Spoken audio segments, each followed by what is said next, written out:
2, 3, 4, 5, 6, 7, 8.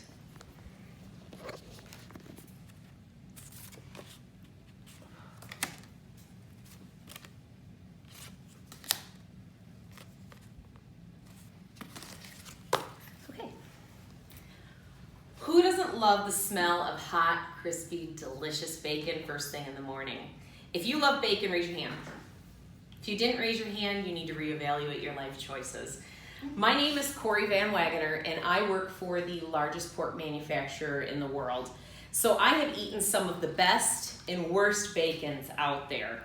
And some of the main questions that I get is, where does it come from? How do you make it so delicious? And where can I buy it? I just want to buy it.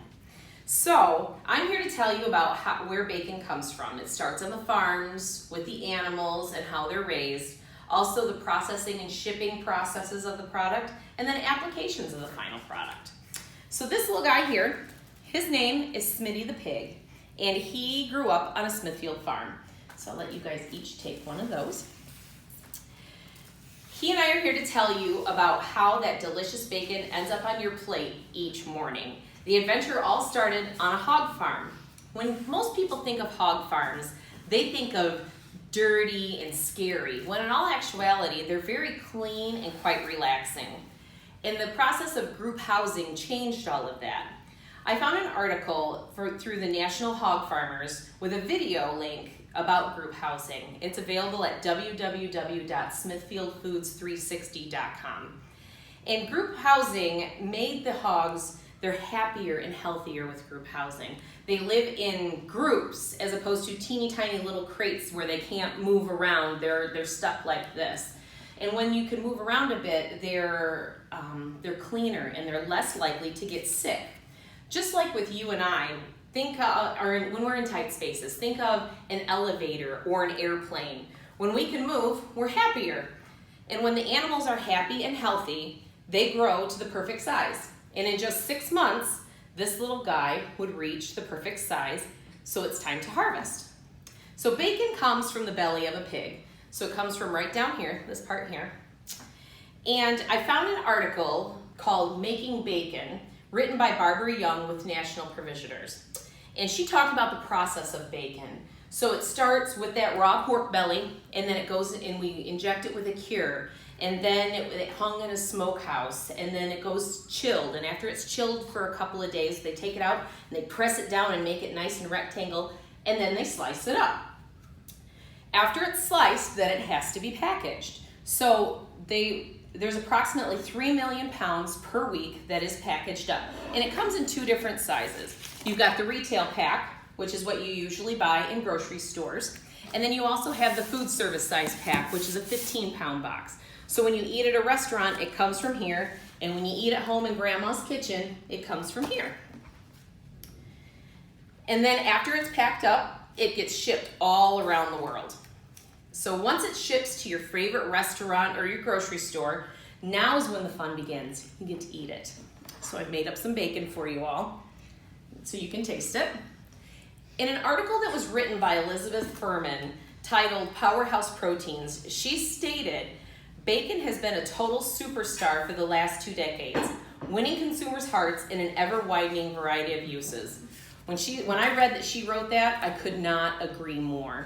You've got a lot of traditional uses for bacon. You can do breakfast, a side of breakfast meat. You can do sandwiches. You can put it on top of a salad. All of those are what we traditionally think bacon is. But because it's the new powerhouse protein, there are different ways to use it, very innovative. You can wrap it around something like a shrimp or a date. You can curl it up and make a bacon rose. People are even candying bacon as well. So that's, things that 20 years ago nobody thought about, very innovative. So, but no matter the application, bacon is king and it's here to stay. When someone's enjoying a piece of bacon, rarely do they think of how it got onto their plate. It started all on the farms, like we talked about, with the animal in the group housing and how they're raised and treated. Then it goes to the processing facility where it's injected with the cure and it's sliced and chilled and smoked and all of that. And then it gets packaged into your different sizes here and here. And then it gets shipped across the world for everybody to enjoy, different applications. So the next time that you are enjoying a savory, smoky, delicious piece of bacon, now you'll know how it got there, because it didn't just happen overnight. And if bacon still isn't your favorite, that's okay, because I can eat enough for all of us. So, does anybody have any questions about bacon? I do. Yes, ma'am. What's a good way to bake it or cook it? Cook it. You're right. Baking is one good way to cook bacon. You can either bake it or fry it, all depending on what you want it to look like. When you bake it, it stays flat, and then when you fry it, it starts to curl and shape a little bit. Very good question. Yes, ma'am. When you bake it, is it better to just have it on the cookie sheet, or should you use parchment paper under it? I personally like parchment paper because it's easier to clean up. Yes. Yes. What's in the cure? You mentioned the cure, and then the smoke. The cure in the smoke. So when you have the cure, we take that pork belly and we inject it with water and sugar and salt, all those things that give it those unique flavors. And depending on what flavor profile depends on what we inject it with. So it could be apple cider if you've got apple cider in it, or in the smoke, same way with the cherry wood smoke or an apple wood smoke. Those do change the flavor profiles of the bacon. Anybody else? Yes, ma'am. Can you dip bacon in chocolate? Can you do that? Like, Oh, yes, ma'am. how would you do that, and how do you store it? And when you heat the bacon up, or heat the chocolate up, I'm sorry, you dip the bacon into it and you put it out on a piece of wax paper to dry, just like you would a chocolate covered strawberry. And then you can store it in the refrigerator, just like anything else. Yeah. Yes.